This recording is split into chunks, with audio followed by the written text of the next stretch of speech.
Welcome to my channel extreme movie explainer. आज हम explain करने वाले हैं Captain America the Winter Soldier. ये मूवी 2014 में रिलीज हुई थी।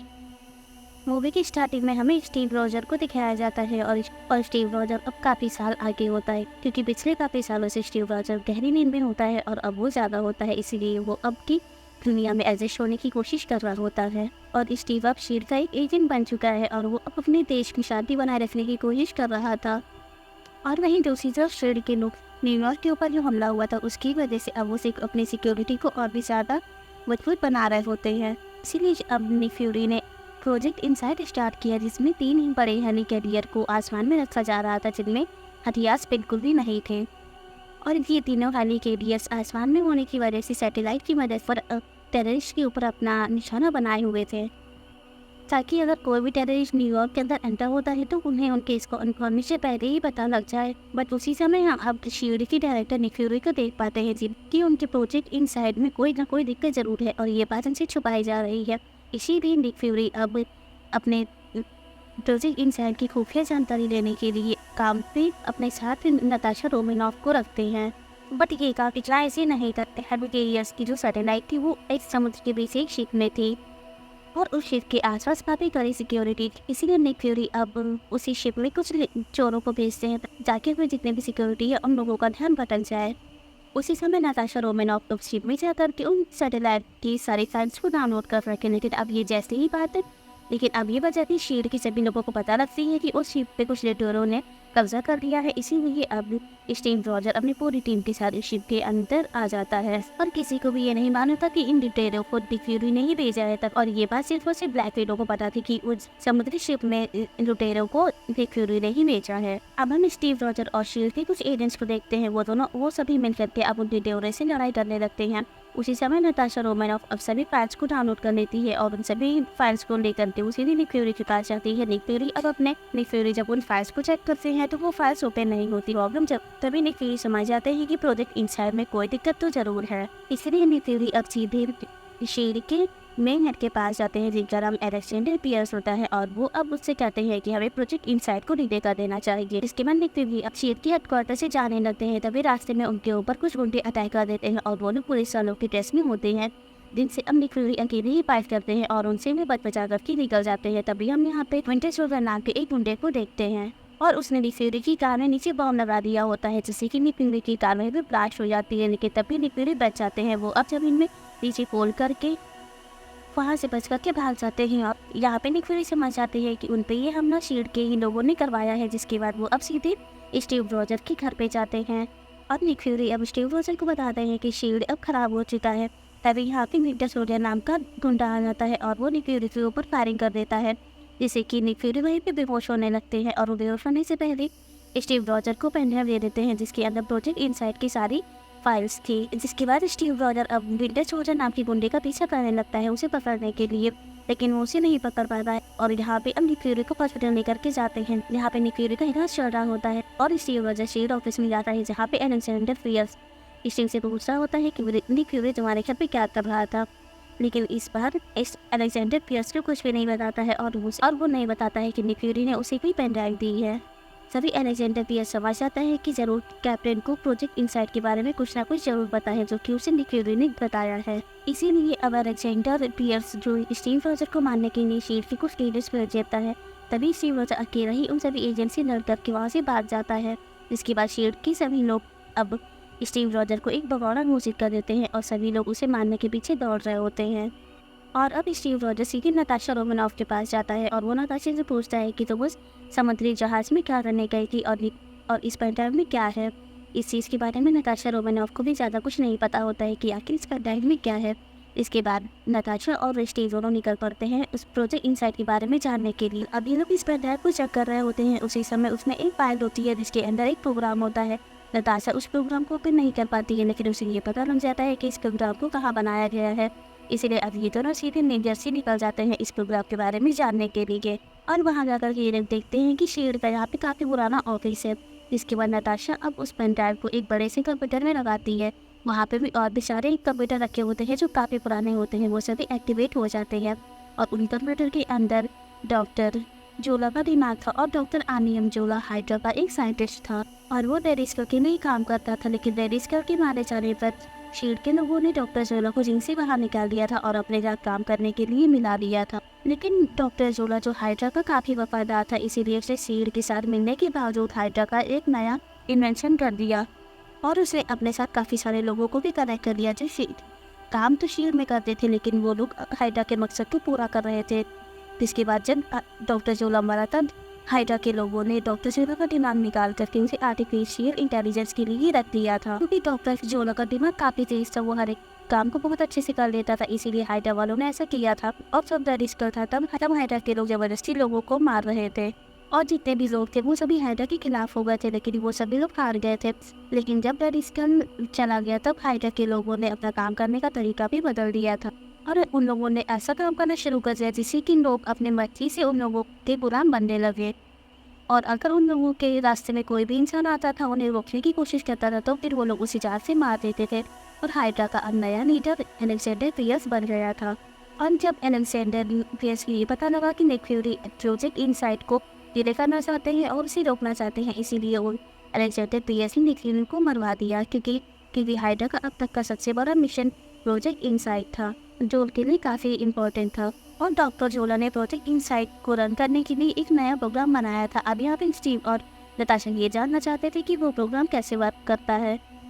उसी समय हम आए डॉक्टर जोला की दिमाग को देख पाते हैं और वो नताशा और स्टीव को अपनी बातों में फंसा के रखता है ताकि हाइड्रा के लोग यहाँ तक के पहुँच जाए। तो हम देखते हैं कि उस बिल्डिंग में एक बहुत बड़ी सी मिसाइल आकर के गिरती है, जिससे कि वो बिल्डिंग पूरी तरीके से तबाह हो जाता है। और इसी हादसे में स्टीव अपनी जान और साथ ही नताशा को भी बचा करके अपने दोस्त सैम विल्सन लेकर आ जाता है। और सैम विल्सन जो एक टाइम पे मिलिट्री ऑफिसर था, सैम विल्सन अब नताशा और स्टीव की मदद करता है और उन्हें अपने घर में छुपा लेता है। जिसके बाद ये दोनों मिलकर के अब शील्ड के एक एजेंट को किडनैप कर लेते हैं। और इन लोगों ने शील्ड की उस एजेंट को किडनैप किया होता है जो असल में हाइड्रा के लिए काम करता था। ये लोग अब उसे किडनैप करके उससे पूछ रहे होते हैं कि आखिर डॉक्टर जोला का प्रोग्राम क्या काम करता है।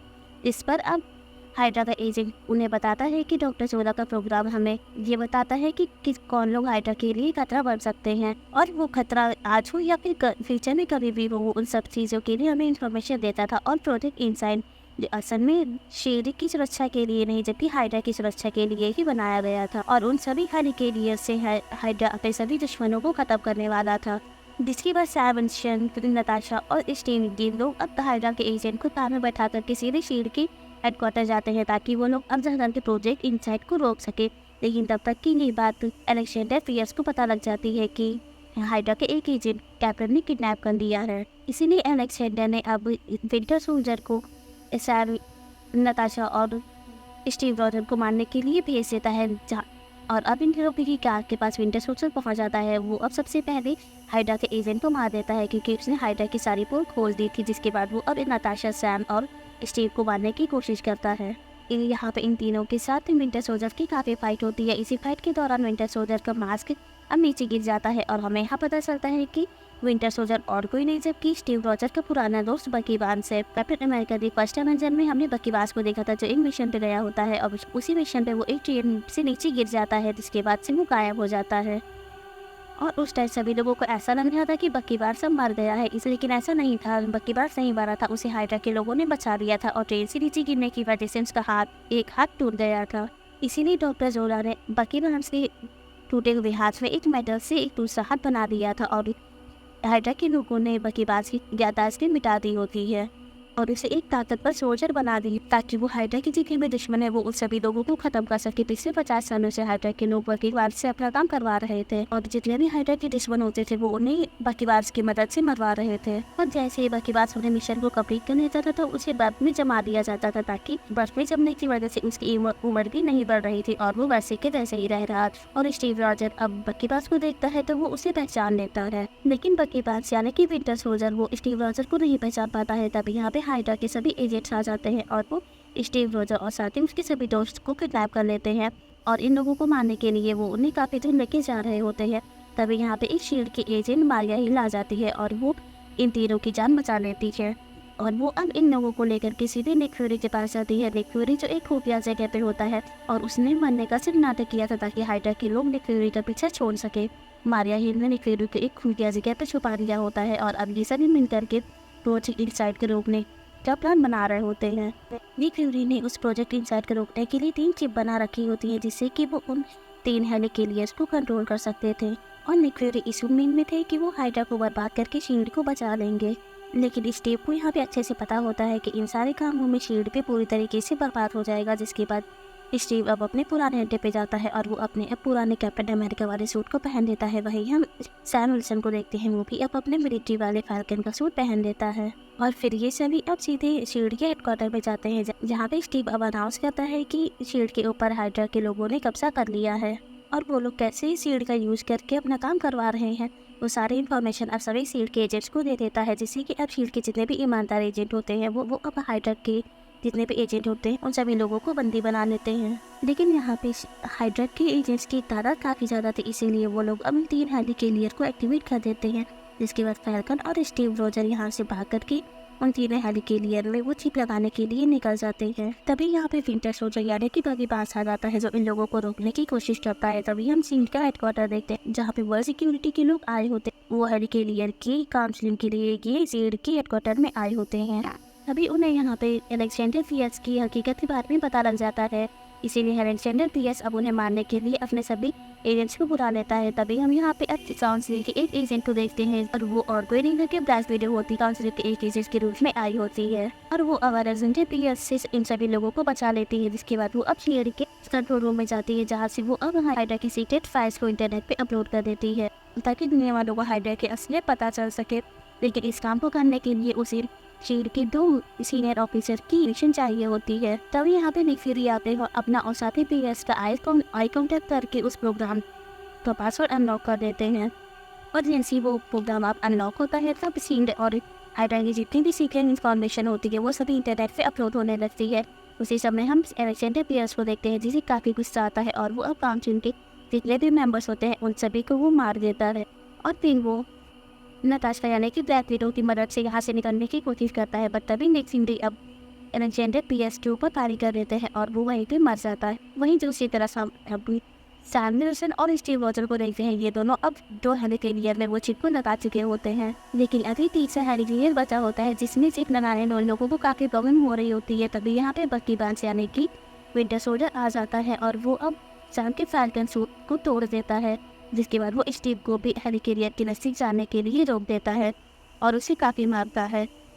और वहीं दूसरी तरफ हम हाइड्रा के लोगों को देखते हैं जो अब तजुर्बा की प्रोग्राम की मदद से काफ़ी सारे लोगों को अपना निशाना बना लेते हो और वो अब सभी लोगों को मारने जा रहे होते हैं। उसी समय हम अब कैप्टन अमेरिका को देखते हैं जो अब तीसरे हेलिकेलियर में शिप को लगा देता है, जिससे कि अब इन तीनों हेलिकेलियर का कंट्रोल मारिया हिल के पास चला जाता है और मारिया हिल 3 हेलिकेलियर के कंट्रोल करके एक दूसरे का निशाना बना करके ब्लास्ट कर देती है, जिससे कि ये 3 हेलिकेलियर तबाह हो जाते हैं और वो अब आसमान से नीचे गिरने लगते हैं। नीचे गिरते गिरते अब वो शील्ड के हेडक्वार्टर के ऊपर ही गिरते हैं, जिससे कि शील्ड के हेडक्वार्टर भी अब तबाह हो जाता है। जिसके बाद हम निक फ्यूरी और ये सभी सीन लोगों को देखते हैं, वो लोग अभी फ्लेम की मदद से इस हेडक्वार्टर से बाहर निकल आए होते हैं, लेकिन अभी भी स्टीव और बकी बांस इसी हेलिकेलियर में फंसे होते हैं। बकी बांस यानी कि विंटर सोल्जर वो अपने मकसद को पूरा कर रहा था और वो इस लगातार स्टीव रोजर को मार रहा था। अभी भी बकी बांस की आदत वापस नहीं आती है और कैप्टन अमेरिका यानी कि स्टीव रोजर जो बकी बांस को भी नहीं मार रहा था, वो उसे अपनी दोस्ती की खातिर नहीं मार रहा था। जिसके बाद अब वो हेलिकेलियर अब पानी में गिर जाता है और स्टीव रोजर भी पानी में डूब जाता है। तभी हम बकी बांस को देखते हैं तो अब स्टीव रोजर को पानी से बाहर निकाल जाता है। हालांकि अभी भी बकी बांस की आदत वापस नहीं आई थी, लेकिन इसकी बात पर से उसे लग रहा था कि शायद स्टीव मेरा दोस्त है। इसके बाद वो अपनी स्टीव की जान बचा लेता है और वहाँ से चला जाता है और कुछ दिन तक स्टीव रोजर हॉस्पिटल में रहता है, जिसके बाद वो ठीक हो जाता है। वहीं दूसरी तरफ अब सभी पुलिस वाले हाइड्रा के सभी लोगों को पकड़ रहे होते हैं। वहीं हम निक फ्यूरी को देखते हैं जो अब अपनी मौत की आड़ में छुप करके रह रहा होता है और इसने किसी को भी नहीं बताया था कि मैं जिंदा हूँ। इसी और वो अब चुप करके हाइड्रा के इस बाकी के एजेंट्स का खुलासा करने वाले थे, वो उस काम के लिए निकल जाते हैं। वहीं हम नताशा रोमानोफ को देखते हैं जिसने अब शील्ड और हाइड्रा की सभी सीक्रेट फाइल्स इंटरनेट पे अपलोड करके पूरी दुनिया को सब हाइड्रा का सब बता दिया होता है। लेकिन फिर भी नताशा रोमानोफ अरेस्ट नहीं किया जाता है क्योंकि अभी भी दुनिया वालों को वेंजर्स की जरूरत थी और गवर्नमेंट नताशा से काफ़ी सवाल जवाब कर रही थी। इसके बाद हम अब स्टीव और सैम विल्सन को देखते हैं। ये लोग अब अपनी बैंड्स को ढूंढने के लिए निकल जाते हैं, क्योंकि स्टीव को अभी भी नहीं था कि वो अपने दोस्त को वापस ढूंढेगा और उसकी याददाश्त को वापस लाएगा। मूवी की पोस्ट क्रेडिट सीन में हमें अब हाइड्रा का ईस्ट एजेंट जिसका नाम निरीश चक्कर होता है हमें उसे दिखाया जाता है और वो ऑस्ट्रेलिया देश में हाइड्रा के लिए काम कर रहा था। उसके पास लोगों की वो मैजिक स्टिक थी जो उसे मिले थी। वो उस स्टिक से काफ़ी सारे लोगों के ऊपर एक्सपेरिमेंट कर रहा था जिससे कि काफ़ी सारे लोगों की जान भी चली गई थी। यानी एक्सपेरिमेंट की वजह से दो भाई बहन जिंदा बच जाते हैं और उन्हें अब लोकी की मैजिक स्टिक की मैजिक चोम से कुछ शक्तियाँ मिल जाती हैं और स्टिकर इन दोनों भाई बहन के एवेंजर्स के अगेंस्ट इस्तेमाल करने वाला था। और फिर हमें इस मूवी का दूसरा पोस्ट क्रेडिट सीन दिखाते हैं जिसमें हमें बकी बास भी दिखाया जाता है और वो अब अपने मकसद को ढूंढने के लिए इधर उधर भटक रहा था। इसी के साथ इस मूवी की एंडिंग हो जाती है। Thank you for watching.